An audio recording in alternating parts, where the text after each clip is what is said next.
കളിയാട്ടം തീരും മുമ്പേ പറശ്ശിനി കടവിലെ മുത്തപ്പൻ ചരിതങ്ങൾ കേട്ടുകൊള്ളുക.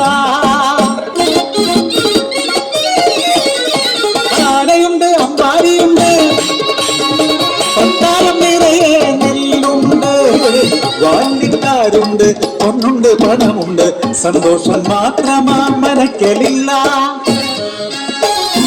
ഉണ്ണി പിറക്കാത്ത ദുഃഖത്തിൽ കഴിയുന്നു ശിവഭക്തരാം തമ്പ്രാനും തമ്പ്രാട്ടിയും. ഒരു രാവിൻ ശയനത്തിൽ ശിവദർശനേ സ്വപ്നെ തമ്പ്രാട്ടി ഉണർന്നു പുലരിയായി. തോഴിമാരൊത്തു നീരാടാൻ യാത്രയായി. ആ പൊൻപുലരിയിൽ കുളിക്കടവിൽ തേജസാജ്വലിക്കും ഒരു പൈതൽ ശിവദേവൻ നൽകിയ നിധിയല്ലയോ. മനക്കലോ സന്തോഷം അലതല്ലി. ഉണ്ണി വളർന്നു ബാലനായി കൗമാരം പടിവാതിൽ എത്തി നിന്നു. മാറുന്നു ഭാവങ്ങൾ ഭീതികൾ ഉണ്ണിക്കു കൂട്ടുകാരടിയാളന്മാർ. കടവിനക്കരെ പറച്ചിയൂരിൽ അടിയാളത്തിലെ കൂട്ടുകൂടി.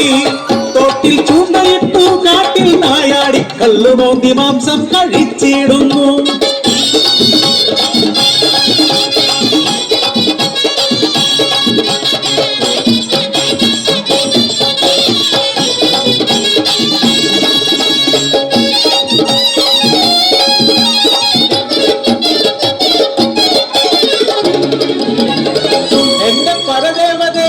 ഇല്ലം മുടിച്ചിടുമല്ലോ.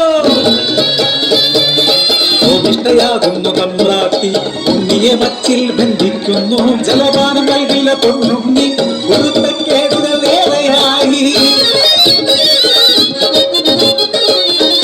അല്പം കഴിഞ്ഞപ്പോൾ അമ്മ തൻ മാനസം സ്നേഹമായി പിന്നെ വാത്സല്യമായി. മനക്കല മച്ചിന്മേൽ എത്തിയ അമ്മ കരപ്പുരവാതിൽ തുറന്നു നോക്കി. ആകെ സ്തംഭിച്ചു തമ്പ്രാട്ടി.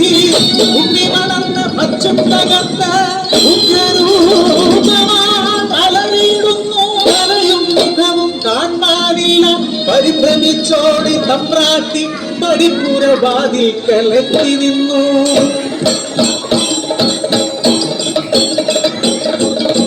മനക്കരെ വച്ചും തകർത്തുണ്ണി വെറും ദൈവമായി മാറി. മനക്കു മുകളിയ തലയിൽ ജ്വലിക്കുന്ന അഗ്നിഗോളം.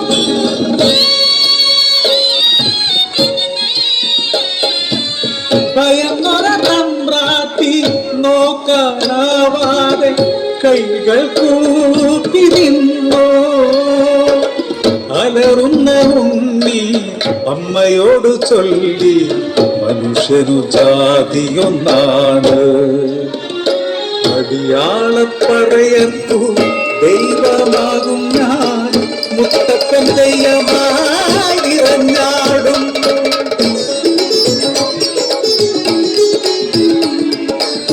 ദൈവമായാലും അമ്മയ്ക്കു നീ ഉണ്ണി. ഈ അഗ്നിഗോളത്താൽ ഉണ്ണി നിൻ മുഖം ഒന്നു കാണാനില്ല.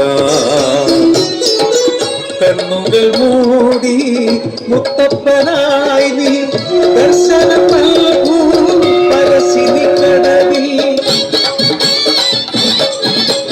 അന്നു തൊട്ടിന്നോളം പറശ്ശിനി കടവിൽ അനുഗ്രഹിച്ചിടുന്നു മുത്തപ്പൻ ദൈവം. ദുരിതങ്ങൾ നീക്കി സൗഖ്യം നൽകി അനുഗ്രഹിച്ചിടുന്നു മുത്തപ്പൻ ദൈവം.